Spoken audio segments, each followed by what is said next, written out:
Ladies and gentlemen, today we're going to look at the Magnus Sicilian.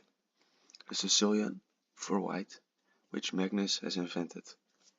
So, how does it start? It starts of course with the Sicilian, and now you don't play the standard moves with the open Sicilian, you develop the other knight.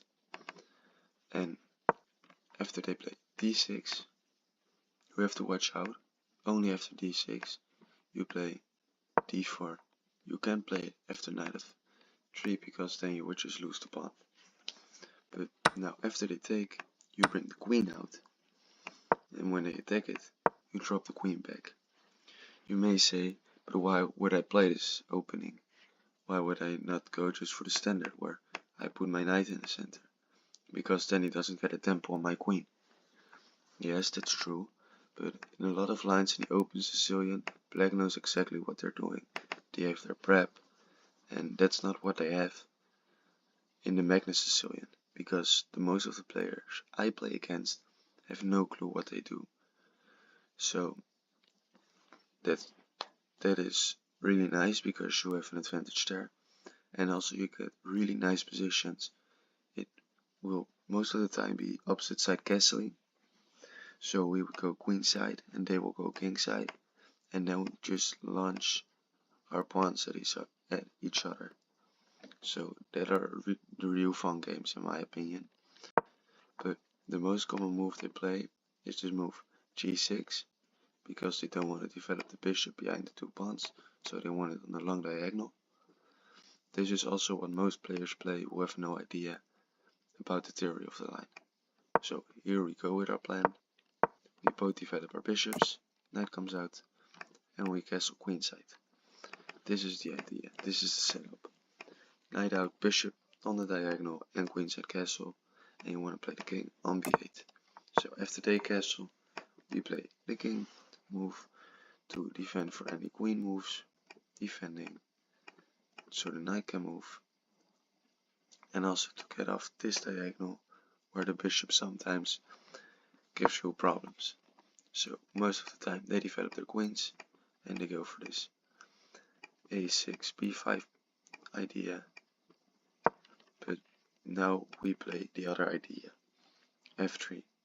We wait with developing these pieces because we just want to storm their side, and if they think I'm just going to develop, then we already can start the attack with g4.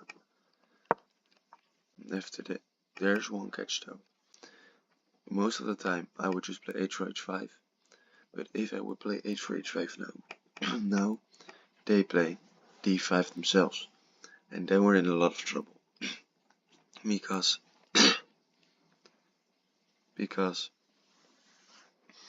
then they would try to open up the position, and that's really bad for us, because then the rook attacks the queen and we have to split our pawns. So that's why in this position the best move is knight d5. He takes our queen.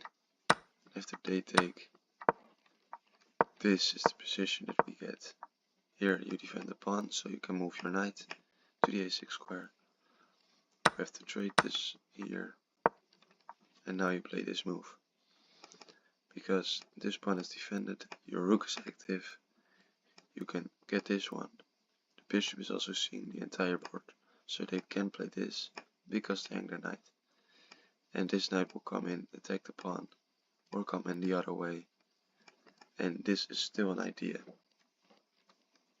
So you get a really nice position right here. But that's only if they know what they're doing and play this move. Rook a to d8. Trying to play d5. So that's a mental note you have to make to yourself. Are they trying to play d5? Okay, I put my knight in the center. But a lot of the times that's not what they do. They play a6, and here, yeah, you develop the knight first, but you can also just start with h4 h5, and after b5 I play h5, and I'm just trying to do this. There is one other idea. If they just think that they're attacking you, you can play this move, attacking the bishop, but most of the times people don't know where this bishop belongs. It belongs to help push this pawn. That's why the computer puts it here, but a lot of people put it on one of these squares. But now we can use it as a tempo to attack the bishop, damage their pawns, because you don't want to drop back, because then you really are in the shit. You already see this is a really nice position for white.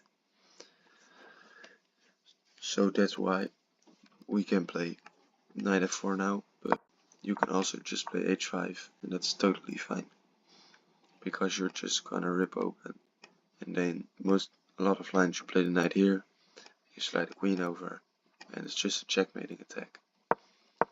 So let's see. Yeah. So that's after f3. That are the two things you have to keep in mind.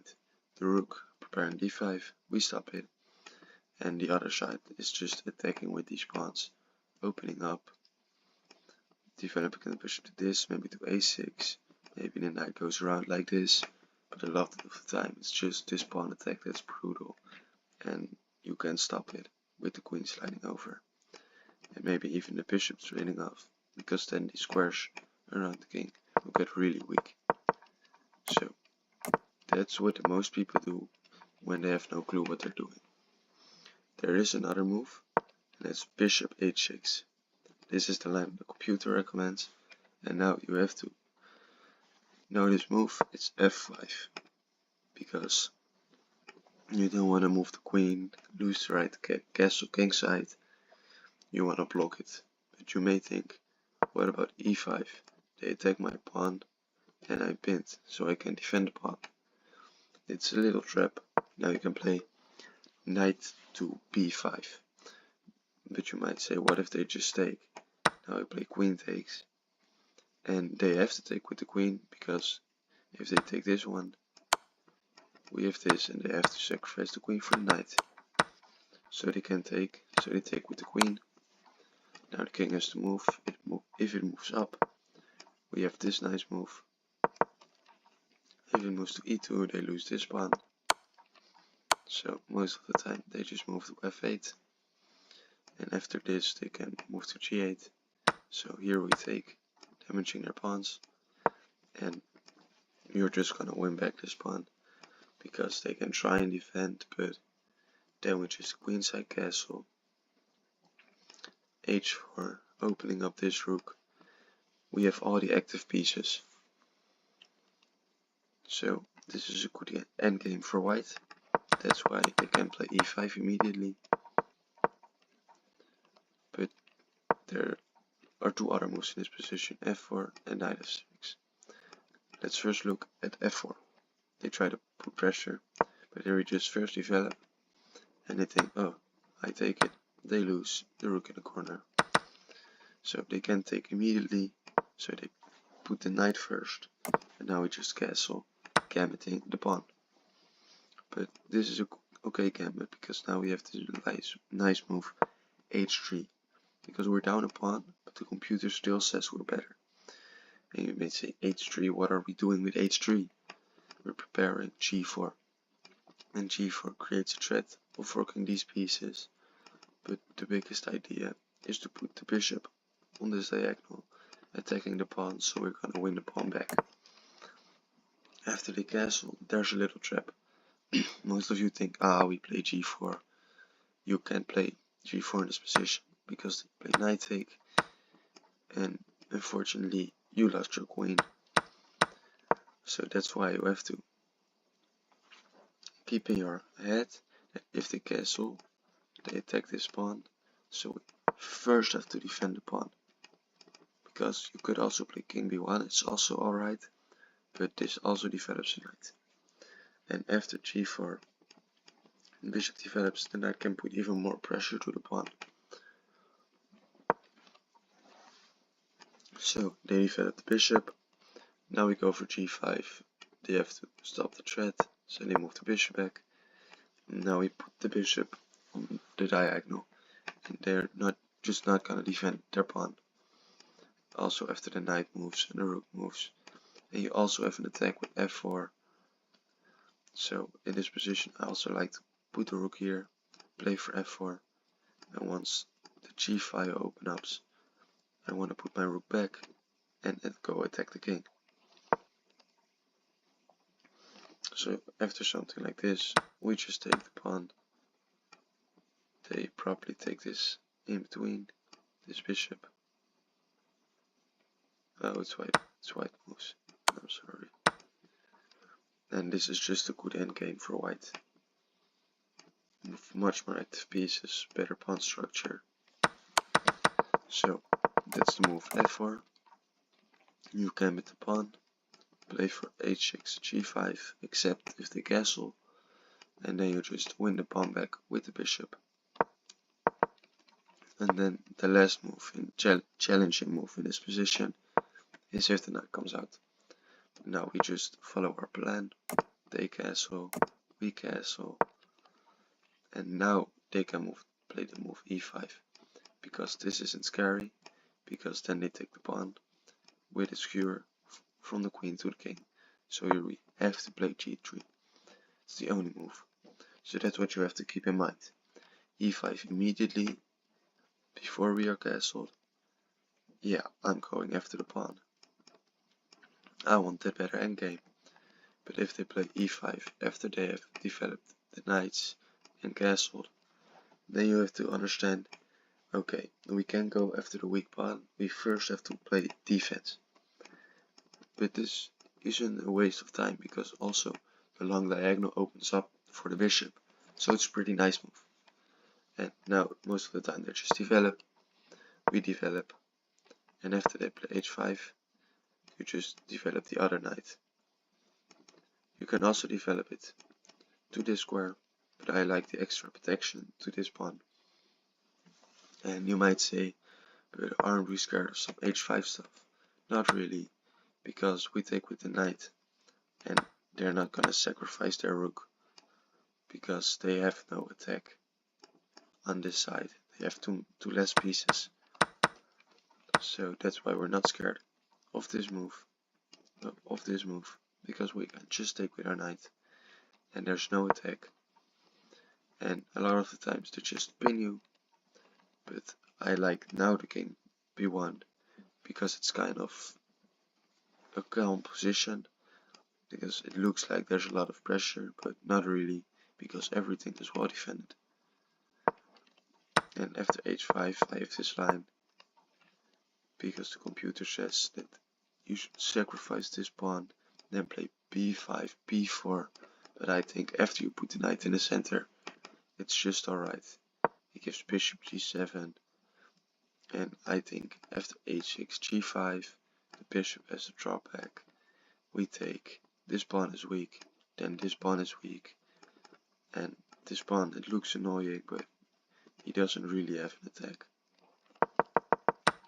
So that's why I think that doesn't work. So what do you have to remember about the knight f3 line? You just go with your plan. If they castle and if they develop their pieces and later on play e5, we have to defend it with g6, with g3.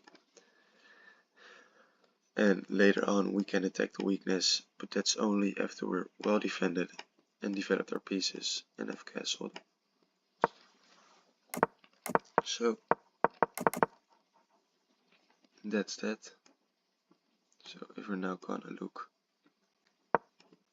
at the last line, yeah, we just can look at this line again, because this is the only way you can get really in trouble, is if you don't know this move, d5, that's so strong.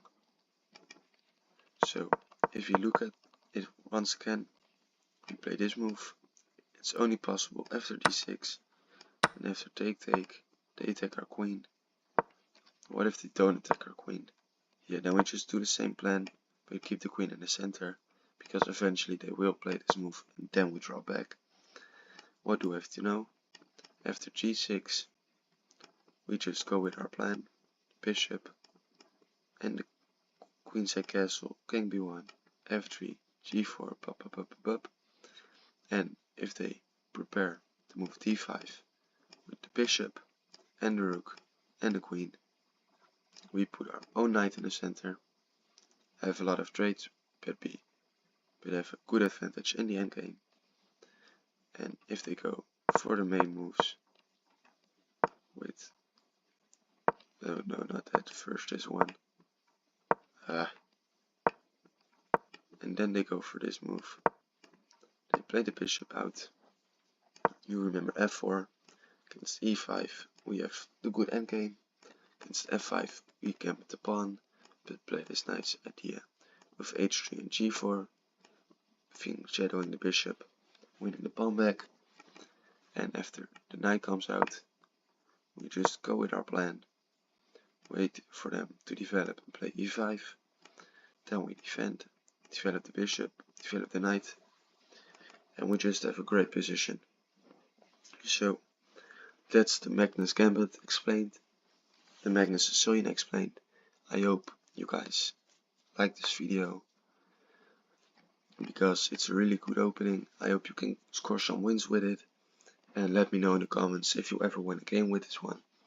I also appreciate you liking the video, sending it to a friend, subscribing, because I'm starting a YouTube channel and I hope you can all help me. So thank you all for watching.